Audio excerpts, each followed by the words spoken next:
पूजा बताते हैं, गुरु का ध्यान बताते हैं। अरे मन को टिकाने के लिए कोई ना कोई तो आदर्श चाहिए उसके सामने। गुरु के सिवाय और शिष्य का आदर्श भी क्या है? और जिसका हम ध्यान करते हैं उसी में तो वो गुण है, उसी ने हमारा जीवन संवारा है। गुरु के बिना शिष्य का क्या है?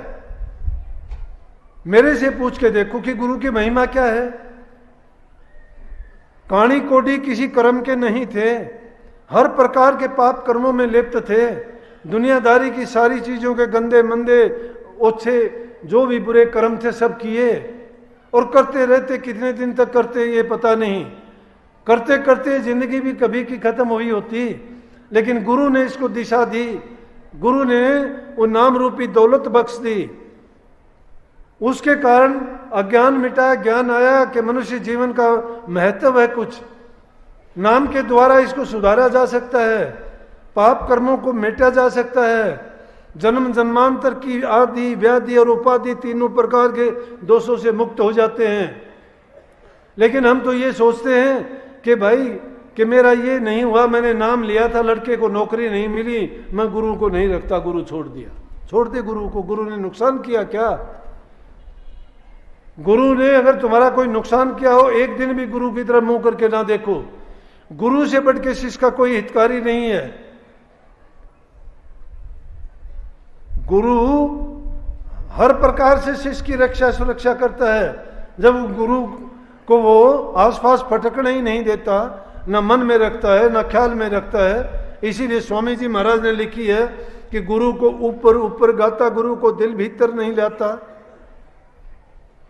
गुरु की भक्ति बाहर करता, चित्त में दर्शन कभी न धरता। काज तेरा कैसे होवे भाई, ऊपरी गुरु संग लगन लगाई, ऊपरी लगन गुरु से लगाई, बस मतलब के लिए। वो भी या तो नौकरी मिल जाए, या रोग बीमारी ठीक हो जाए, या उसके लड़के की शादी हो जाए, या उसको ये काम हो जाए, कारोबार अच्छा चल जाए। इन कामों के लिए नाम नहीं है। जो इन चीजों के लिए नाम लेना चाहता बेशक ना हो, लेकिन ये बात है कि जब तुम परमार्थ के लिए आओगे तो परोपकार अपने आप होता जाएगा। जब तुम बुराइयों से निकल जाओगे, अच्छे काम में लग जाओगे, तुम्हारी ना धन की बर्बादी ना समय की बर्बादी, हर चीज समय पर करोगे, ईमानदारी और सच्चाई से करोगे। जब सारे काम अच्छे और सच्चे मन से करोगे, उसमें कमी कभी आती ही नहीं है। रोग दोष से मुक्त हो जाओगे, बुराइयों से छूटोगे। शराब, कबाब, मांस, मिट्टी, अंडे, इन चीजों का सेवन नहीं करोगे। चोरी, चुगली, निंदा, बुराई नहीं करोगे। छोटे बड़े की इज्जत सम्मान करोगे। जबान से किसी को अच्छा बोलोगे, इज्जत दोगे, इज्जत पाओगे। सुखी रहोगे, सुखी तुम्हारा घर परिवार रहेगा। जो जिस काम में हाथ लगाओगे बरकत फायदा होगा। जब हर तरह प्रकार से खुशी ही खुशी चारों तरफ से होगी तो तुम्हारे मन से कुछ भी करवा लेना। लेकिन जब मन ही दुखी होगा, कुछ नहीं करने के लायक हो। इसलिए जब भी सत्संग में आते हो मन को साफ करके आओ। नौजवान बच्चे हैं, उनको अच्छी शिक्षा दिया करो, उनको सत्संग में उनको लगाओ। बच्चे को किसी तरफ भी ले जा सकते हो, उनको बुरे रास्ते पर ना समझी के कारण, अच्छे संस्कार ना मिलने के कारण उनके साथ होता है। पाप कर्म से बच जाओ, ये प्रचार करने की जरूरत नहीं पड़ती। अगर एक सच्चे धर्म का प्रचार किया होता तो आज ये बेटी बचाओ बेटी पढ़ाओ का नहीं करना पड़ता। साइंस ने तरक्की की, लेकिन उस तरक्की ने विनाश की ओर कदम रख दिया। ना इन चीजों की पहचान होती। गर्भ में लड़की है या लड़का पहले नहीं होते थे क्या? ये होते आए पहले से भी, लेकिन पहले ऐसा जुल्म और पाप नहीं होता था। अच्छे संस्कार अगर दिए होते तो ये आज घर घर में जो पाप होता है वो पाप नहीं होता, और उसके लिए इतना प्रचार प्रसार करने की जरूरत नहीं होती। ऐसी गंदी बातों का क्या प्रचार करना। लेकिन पाप कर्म में बहे जा रहे हैं, इसलिए करना पड़ता है, मजबूरी है। इंसान ने अपने फायदे के लिए, लालच के लिए प्रकृति का विनाश करना शुरू कर दिया। जंगलों का सफाया कर देना, जंगली जानवरों का खत्म कर देना, पानी की बर्बादी कर देना, पानी के प्राकृतिक स्रोत थे उनको खो देना, पहाड़ों को नंगा कर देना। देखो आज पहाड़ों पर ना पेड़ है ना घास है, कुछ भी नहीं है। मौसम का ऐसा बदलाव आ गया कि मौसम का ही पता नहीं लगता, कब सर्दी आती है कब गर्मी आती है। इसका जिम्मेवार कौन है? हम जिम्मेवार हैं। बिश्नोई धर्म के जमनेश्वर प्रसाद, जिनको जामा जी कहते हैं, बिश्नोई धर्म चलाया उन्होंने। हिरण को मारना और जाटी के पेड़ को काटना ऐसा बता दिया था उस धर्म में कि जैसे अपने संतान को कत्ल कर देना है। उनको धर्म माना गया था, किस जमाने में उन्होंने प्रचार किया था। लेकिन जब लोगों ने ध्यान नहीं दिया, अब उसने बीमारी का रूप धारण कर लिया। रोगों में अनेक प्रकार के रोग पनपने लग गए, अधर्म होने लग गया, पाप ज्यादा बढ़ गया। अब उन चीजों की जरूरत पड़ी कि उनका प्रचार करना पड़ता है, लोगों को सिखाया और बताया जाता है। इसलिए उस धर्म के माध्यम से लोगों को सच्चाई का रास्ता दिखाया जाता और इनको इस चीजों से अवगत कराया जाता कि इंसान अपने पैर में आप कुल्हाड़ा मारता है तो इसमें फायदे वाली बात नहीं है। लेकिन अब भी अगर चेत ले तो भी लेट नहीं है। जब चेते तब ही भला, मोह नींद से जाग, संतों की संगत मिले सहजो ऊंचे भाग। संतों की जिनको संगत मिल जाती है उन जीवों के भी ऊंचे भाग होते हैं। लेकिन जब चेत ले इंसान, ये नहीं कि अभी उम्र नहीं है, अभी टाइम नहीं है, अभी तो मैं नहीं कर सकता, नहीं। चाहे कितनी भी उम्र हो, कैसी भी हालत हो, आदमी कभी भी अच्छी बात को सीख ले, अच्छे रास्ते पर चलना शुरू कर दे, वही उसके लिए अच्छा है। इन चीजों की जरूरत हमारे ध्यान अभ्यास से भी पहले जरूरी है। इंसान को अपने खान पान का विशेष ध्यान रखना चाहिए। हमारे खान पान के कारण हमारे विचार बनते हैं, हमारे विचारों से हमारा जीवन बनता है, हमारे जीवन से ही हमें सुख दुख मिलते हैं, हमारे जीवन में ही हम अपने कर्म धर्म को सुधारते और बिगाड़ते हैं। लेकिन उन चीज़ों का तो है कि नाम दीक्षा देते वक्त हम ये सभी चीज़ें समझाते हैं, बताते हैं। उसके साथ साथ अब ये है कि जिन्होंने नाम की दीक्षा ली है वो एक दिन भी अगर टाइम नहीं दे पाता है अभ्यास के लिए या सुमन के लिए या ध्यान के लिए, तो उसको बहुत पछतावा करना चाहिए, इतना पछतावा करना चाहिए और उसको अपने आप अपना एक नियम बनाना चाहिए कि अगर मैं ये भूल करता हूँ, गलती करता हूँ या मन के कहे आलस करता हूँ, मन कहता है कि आज शरीर थका हुआ है, आज नहीं कल कर लेना, आज मैं सफ़र करके आया हूँ, आज नहीं करना। अरे धर्म के पक्के तो मैं बताऊँ कि आपने ये मुस्लिम भाई देखो, जहाँ कहीं भी होते हैं नमाज का टाइम होता है, शर्म नहीं करते, मुसल्ला वहीं बिछाते हैं और वहीं नमाज करना शुरू कर देते हैं।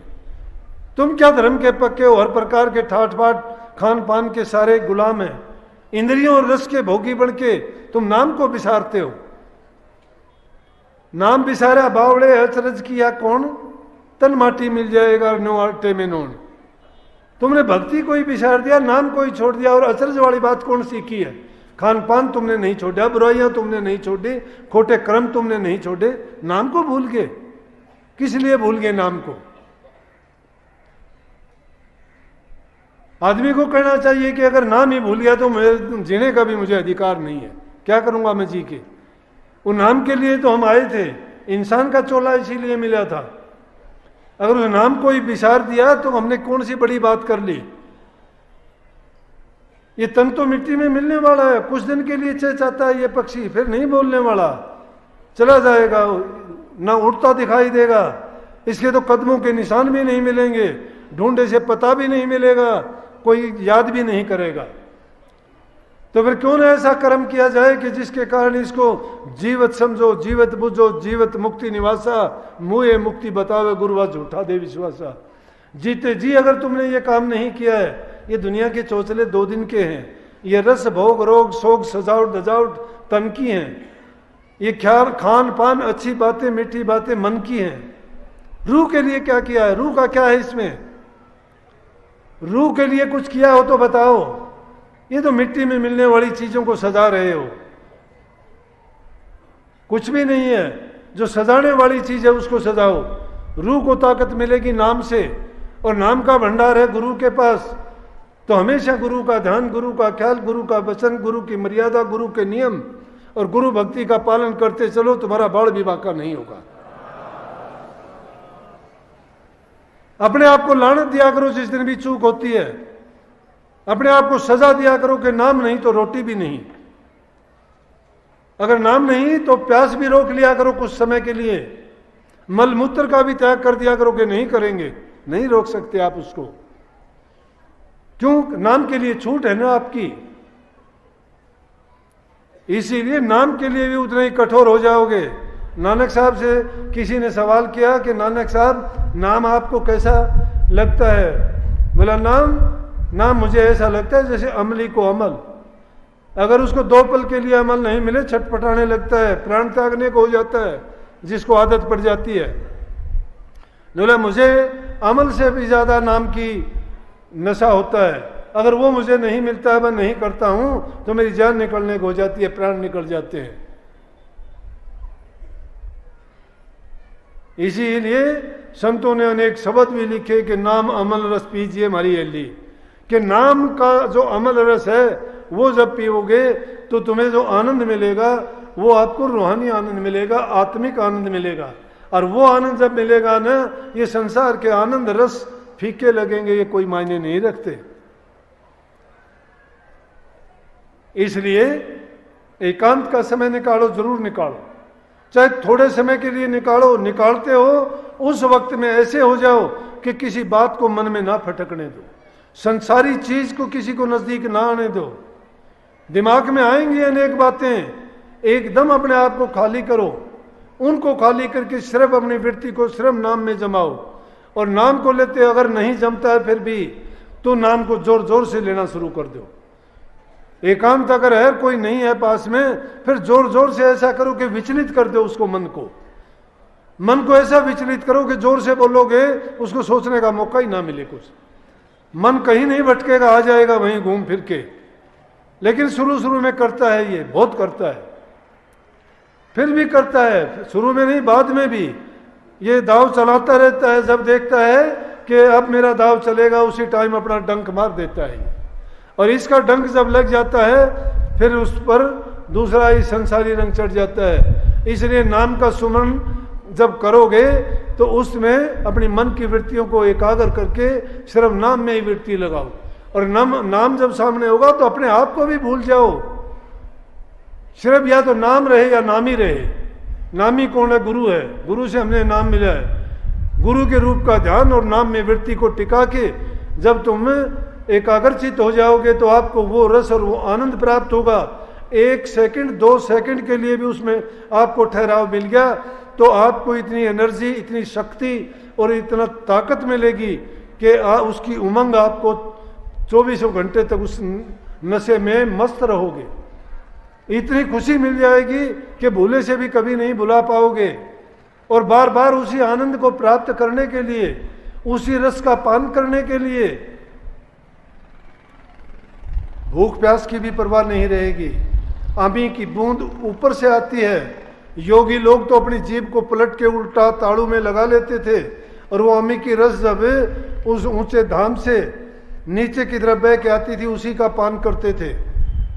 लेकिन अभ्यासियों को जब पता लगेगा जब वो खुद करेंगे, जब उसका आनंद आएगा ना, अंदर में वो सुगंध पैदा हो जाएगी जो दुनिया में कहीं नहीं देखी।